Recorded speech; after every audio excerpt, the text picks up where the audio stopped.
नबी पाक सल्लल्लाहु अलैहि वसल्लम कोहे सफा की पहाड़ी से गुजर रहे थे। काजी सलमान मंसूर पुरी ने लिखा है, हुजूर गुजर रहे थे, अबू जहल भी सामने आ गया। आते ही कहने लगा, दीन की तबलीग छोड़नी है कि नहीं छोड़नी, बाग आने है कि नहीं। हुजूर खामोश रहे। फिर उसने कहा, आप बदल सकते हैं कि नहीं। हुजूर खामोश रहे।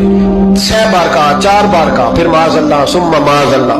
हुजूर को बुरा भला कहने लगा, नबी करीम को बुरा भला कहने लगा। हुजूर खामोशी से सुनते रहे। ये जो जवाब बंदा नहीं ना देता, ये भी बहुत बड़ी सजा होती है। उसे समझ ना आई, जब हुजूर देर तक खामोश रहे तो गुस्से में लाल पीला, बोलते क्यों नहीं। इतना गुस्सा किया कि उसके हाथ में डंडा था, उसने रसूल पाक के सरे अक़दस पर डंडा मार दिया। हुजूर ने सर पे हाथ रखा और अल्लाह के हबीब घर की तरफ चले गए। बोले नहीं। अब्दुल्ला बिन जदान की लौंडी देख रही थी, वो नीचे उतरी पहाड़ी से तो हजरत अमीर हमजा हुजूर के चचा शिकार खेल के आ रहे हैं।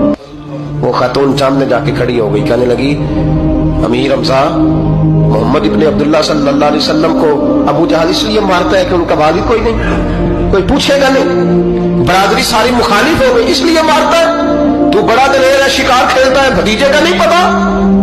ये ना होते हैं, चचा को भी बड़ा ही प्यार होता है भतीजों। डरते हैं कई दफा लोग बीवी से, दाएं बाएं वालों से बात नहीं करते, लेकिन ना भाई के बच्चे भी प्यारे लगते हैं। मेरे अपने वालिद के पोते वो प्यारे लगते आते जाते। वह जब औलाद के सामने खिलाफ बातें कर लेता है ना, लेकिन उनका दुख भी अपना ही होता है, उनकी तकलीफें भी। ये रिश्ता है, ये भाई नाखूनों से गोश्त अलग नहीं किया जा सकता। ये अल्लाह के बनाए हुए रिश्ते, ये प्यारे लगती है, अपने बाप की नस्ल ये अच्छी लगती है।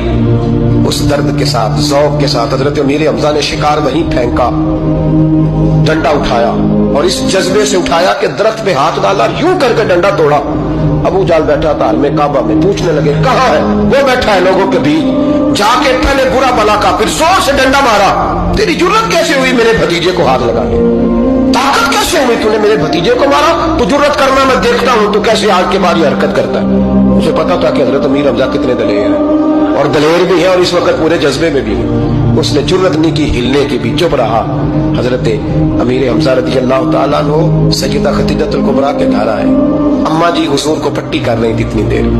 नबी करीम ने चच्चे को आते देखा ना, ये बड़े जख्म बड़ी जल्दी ताजे होते हैं। उठ के खड़े हुए। जब हुजूर ने उनके कंधे पे अपना सर अक़दस रखा तो रोने लगे महबूब करीम। हजरत अमीर हमजा भी रोए। नबी करीम अलैहिस्सलातु सलाम के आंसू पोंछ के कहने लगे, खुश हो जाए, अब रोने की कोई जरूरत नहीं, मैंने बड़ा सख्त बदला लिया, अब राजी हो जाए, जरूरत नहीं करेगा आइंदा, मैं सर फोड़ आया हूं डंडे के साथ। जब ये कहा तो अल्लाह के हबीब ने सर उठा लिया, आंसू पोंछ के फरमाया, चाचा मैं नहीं ऐसे खुश होता। कहा, भतीजी आप कैसे खुश होते हैं? फरमाया, मेरे दीन का कलमा पढ़ जाओ, मैं खुश हो जाऊंगा।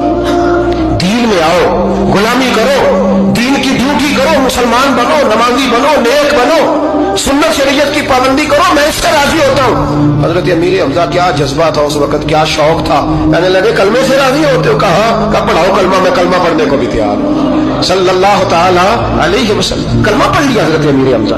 रसूल पाक अलैहिस्सलाम की जो ख्वाहिश है ना, जो दर्द है, वो दर्द है कि लोग जन्नती हो जाएं। हुजूर के दीन का पैगाम ये है कि कोई आदमी जहन्नुम में